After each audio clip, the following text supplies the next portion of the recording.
Bioneers. It's my people. This is where I feel it's the birthplace. It really is a joining of the midwives, the ideas, the ingenuity, the creativity, the sparks of inspiration. Bioneers brings all of these visions and all of this action together. There's nothing that's off the table here. It's all possible, and it's all connected, and it's so liberating. I'm Imara Jones here at Bioneers for FSTV's special coverage of this annual gathering of people from across the country and around the world who get together to figure out what the natural environment can teach us about how to live in balance with ourselves, with each other, and the natural world around us. This is the 30th year of Bioneers, and one of the key questions is how we begin to engage the broader public on issues of climate and the environment. And so it seems very fitting and utterly necessary to talk to the CEO of Mother Jones, Monika Bauerlein. Thank you so much for joining us. Thank you, Imara. And thank you for joining us on a not so warm day. It's, we have too many warm days at this point. True. Just not in this moment. It's the difference between climate and weather, which people make the distinction of all the time. Right. Thank you for joining us. And there's so many things to talk to you about, but one of the things that struck me as you were on the stage earlier today, giving one of the keynotes on the first day here, is that both the climate and journalism are in crisis at the same time. And I'm wondering what you think of in any way is the relationship between how we began, how we now, and what the public consciousness is around climate and actually the state of journalism. That is such an awesome question that we've actually sort of tried to develop that metaphor, because it's true that people see both of these crises that were going on for a long time. And there's sort of this long, this is not the right metaphor, but there is this, huge amount of the iceberg that's been under the surface this whole time, and we're finally kind of seeing it break through. I'd say it goes both ways. Journalism has actually contributed to the climate crisis in some way. We have, for a long time, particularly mainstream media was in the habit of false equivalency and, really giving a forum to climate denialism even well past the time when the science was settled. So that's probably held us back to an extent. But conversely, I think to cover what the climate crisis really means requires the same sorts of adaptations, I think, that the climate crisis is calling for, which is, a more participatory economy when it comes to energy, but also when it comes to journalism, so that you end up with journalism that's really accountable to the public that it serves. Mm-hmm. And one of the things that you've been very intent on and very keen on in your time as CEO is about revamping and coming up with a more sustainable model that relies less on institutions of all types and more upon your readers in order to be able to be more sustainable. And I think we should turn to that in a moment. But I wanted to ask if you think, or what your experience is in the ways in which the corporate capture in the country that has led to the climate crisis, and that relates to what's happened in media. That's sort of the origin of Mother Jones, actually. That back in 1976, when Mother Jones was founded, the mainstays of magazine advertising were basically car manufacturers and tobacco companies. And so, the very first stories that, put Mother Jones on the national stage were about the Ford Pinto and its, unfortunate habit of exploding, and the science that the tobacco companies were trying to suppress. And guess who never advertised with Mother Jones? So by necessity, we knew we could not have done these stories had we been looking to these industries for support. So from the very get-go, we had to look to our readers and say, if you want this journalism, it's on you to support it, and they have. So that was Mother Jones in 1976 and how you all were able to start. What do you think are the modern parallels between that idea of needing to create an independent media source, which back then didn't take corporate money, to new models now that are necessitated by where we are?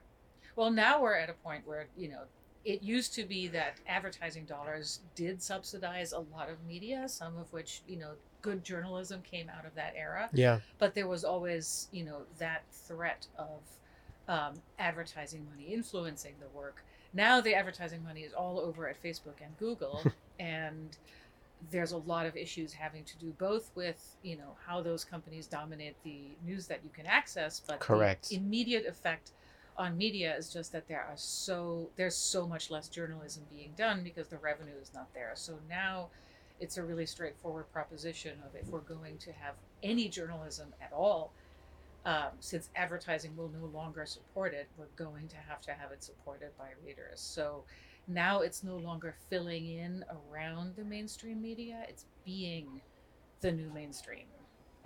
And that, if we can pull that off as a field, then it also means replacing these sort of old elite structures with something that's more democratic and more inclusive and more accountable. Right. And I mean, you showed a chart this morning about the growth of independent media, about the way in which that is the future of media. And in terms of how that becomes sustainable, do you believe? So I guess my question is, are there enough people willing to pay for the very types of journalism that we'll need in order to stay informed? Right. From what you think.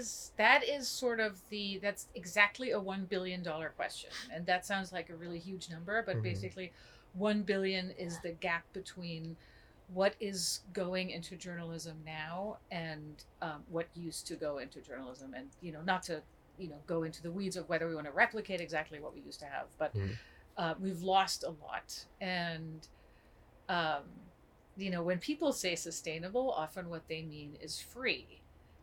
Is journalism going to be free for me anymore? And that's probably not the case. It's somebody is going to have to sustain it.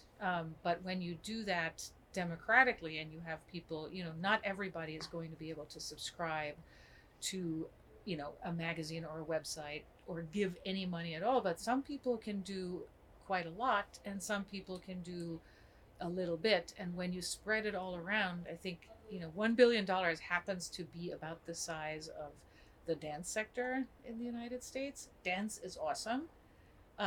Maybe we can actually get to that level with journalism. Right. And I think it makes me think about some changes that have to take place in order for that to happen. And you've already begun to do that. And so I'm going to ask my question, and I'm curious how your response fits in with what you've done, which is that means that you have to become more relevant to a specific audience. You have to find your audience. You have to talk in a language in a way that they think is relevant, and you have to be relatable. You have to, in some respect, as either in point of fact or through the written word or through other things that you're doing, become a personality, right? It has to have a personality that they have some emotional attachment to, that then responds in the willingness to give. And that's a shift in journalism. I mean, you said that so much better than I could. So, it's just like, there it is. Oh, okay. Next question. No, I mean, but let's talk about some of the ways that you've actually done that. But you've developed a podcast. You developed different verticals that concentrate on specific issues at Mother Jones. And what are some of the other things that you've done in order to achieve some of those benchmarks? And where do you see those plans continuing to go? I would say the thing that ties it all together that you really articulated was you're looking to the audience much more than journalism used to. It used to be a lot right. more of an ivory tower voice of God, where you made decisions in the newsroom about what's important, and then you reported it out and you published it, and voice of God, all that. And in order to be supported by our audiences, we're going to have to look at those audiences and say, what is it that serves you? And, what do you need and who are you? And who is over there who's not our audience, but would be if we really paid attention to the kinds of things that they care about. Hmm. It's interesting. Not it's a legacy organization, but a lot of friends of mine worked at the Post and still work at the Post actually because it's been revitalized. And one of the things that drove them crazy in the absolute beginning, and probably still does, but less so because he saved their jobs, is the way in which Jeff Bezos demanded that they find out who their audience were, find out what was doing well, find out who was responding. Like they thought that it was focusing on metrics, but what it was doing and the way that he made them do it was to focus on who their audience was. And just to nerd out with you for a minute. Yeah. But that's, there's sort of a history to this where when in the past, when newsrooms were told to focus on the audience, it was often by these sort of corporate interests that were really after catering to audiences that they could sell. And so newsrooms became very resistant to that because, for instance, in the television industry, it was all about ratings. It was get those ratings, stop doing these serious stories, right. And, go chase after the car crash. Right. And so it got this flavor attached to it of being about catering to the lowest common denominator. And so you're kind of having to drag people into a new paradigm where it's really more about, no, this is about building community with the people that you're doing That's the work right. for. That's right. Which is an interesting question about you being here actually at Bioneers, because the way that a media company would traditionally cover or even participate in something like this is that they would send representatives and be very skeptical and cover the whole thing remotely and pack up and leave, right? But you are here actually talking about the intersection between climate change and media and how what your organization relates to in terms of the interest of who the potential audience is. And I'm wondering, has that been a hard shift for you to make?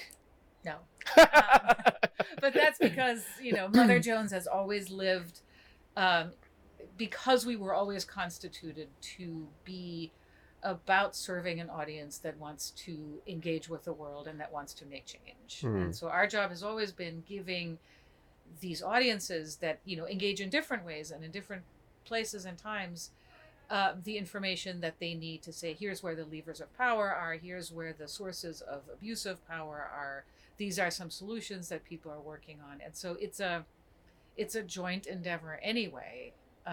So the arm's length is about not being in the business of catering to anybody's preconceived notions, because a smart audience wants to be challenged. Right. But we're still in the business of serving them in the way that they find useful. Right. And there's a rise in journalism of people beginning to cover the communities and the issues that they're attached to. And when anyone asks me about that, I say, yes, I have a better idea and an understanding of what's going on. But the reason why it's still journalism is that I still have to tell the truth. Yeah. Right. And I can't engage in propaganda. So if I find something that doesn't correspond with established thought, even though it may be a part of a community or a system of thought that I believe in, I have to say that and I have to report on that and I have to give voice to that. And conversely, you have super interesting insights about communities that are really, foreign to you, because you come to them from a place that, gives you a fresh perspective. And so there can be a lot of insight from that. Right. But you have to value it and be transparent about it and say, yes, this journalism comes from somewhere, but then I put it through rigorous techniques of fact-checking and verification. That's right. And of analysis and of making sure that we talk to a variety of people to elucidate what the truth is. Kind of like what the Congress is doing right now. Good journalism and good investigation. It's the same thing. One of the things I want to just nerd out about before we kind of turn to the future is your role as CEO in changing culture. And how that factors into this revolution that you are undertaking as an organization. Because people often will talk to me about journalism and saying, well, we're diversifying our newsrooms and that's how we're going to get to whatever. And that's important, but it also drives me crazy because my responses to them is that, well, are your editors diverse? Because everyone knows in journalism that you don't write for the audience, actually, you write for your editor. They're the people who say yes or no. They are the ones who have their hands on your story, the last person to see it, not you, right? So editors are a really critical part of this process. And I'm wondering, as you get editors to try to think more about the audience, how you break that tension, because I'm sure that some of them are people who, have come up in the traditional sense of media where that's not how you do it. Somewhat. That's true. But it's, again, this is not as much of a problem for Mother Jones, because if you're going to be working for Mother Jones, you're already interested in doing things a little differently. But where I think, so the fundamentals are there, the interest is there, how you actually translate it, and literally the tools of how you get to know an audience. And also, like you said, the group of people who does the work is incredibly important. I would extend it a little further. Not only do you need to think about who is in your newsroom and who is in your newsroom at leadership levels, all the way down to the front lines, but you also need to understand who your audience is and, again, what they want and where they're coming from and which worlds they're living in, because they may not be who you think they are. That's one of the things we found, was that on, depending on which platform we're publishing on, our audience might be, a 30-year-old woman of color, or it might be a white boomer man. And it really has, it runs that whole gamut. And so you want to be there for all of these folks. Right.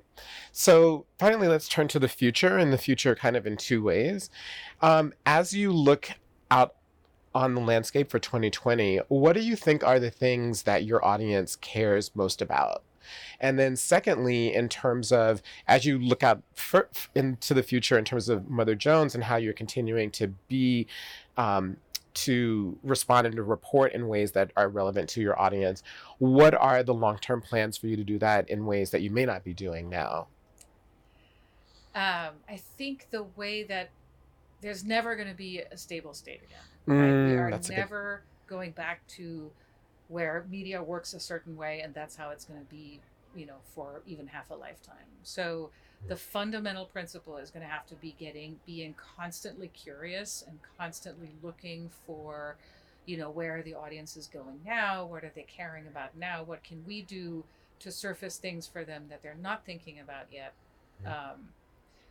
So if right now, I would say things that our audiences are really up in arms about and want to know about are corruption and the crisis of democracy, with all that entails, credibility and where they're going to be able to get credible information to work on these issues,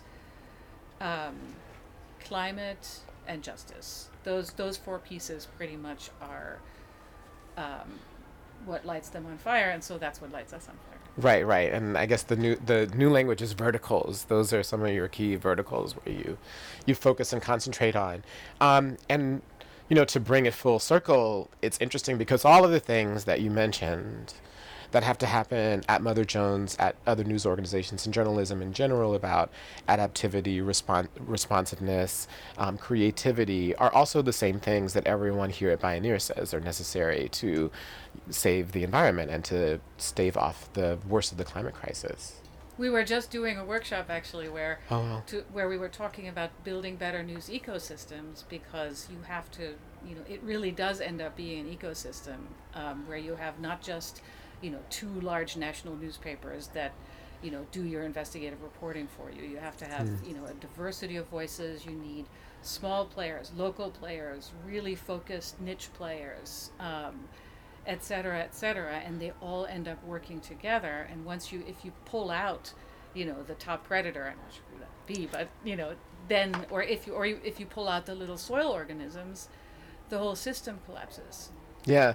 And, that entire point, ironically, right, is that ecosystem approach to news and information is the exact system that the right developed for 30 years, right? Ironically, to the detriment of of the natural world. But they have an entire ecosystem of the way in which they knit together NGOs and nonprofit groups and all types of journalistic organizations and radio and online and personalities, and it's all been funded as a part of building up an ecosystem to change the way America thinks. That's really a thoughtful point. And that's, one of, when you were saying, what are we going to do differently? The case that we're making to people is this is worth the investment. It's not, sort of the cherry on top of the other causes you care about. It advances the ecosystem in which all the causes you care about. We have some people who support us who have taken to saying whatever issue you care about, journalism should be the second issue, because without the journalism, the conversation isn't going to move. That's exactly right. Well, thank you so much for taking the time to sit down and for your thoughtfulness and for your approach. It's helping to change the way in which we do journalism. So thank you so much. And thank you for the awesome work that you do and the voices that you lift up. Thank you. And thank you for joining us here. Stay tuned for more from Bioneers with FSTV.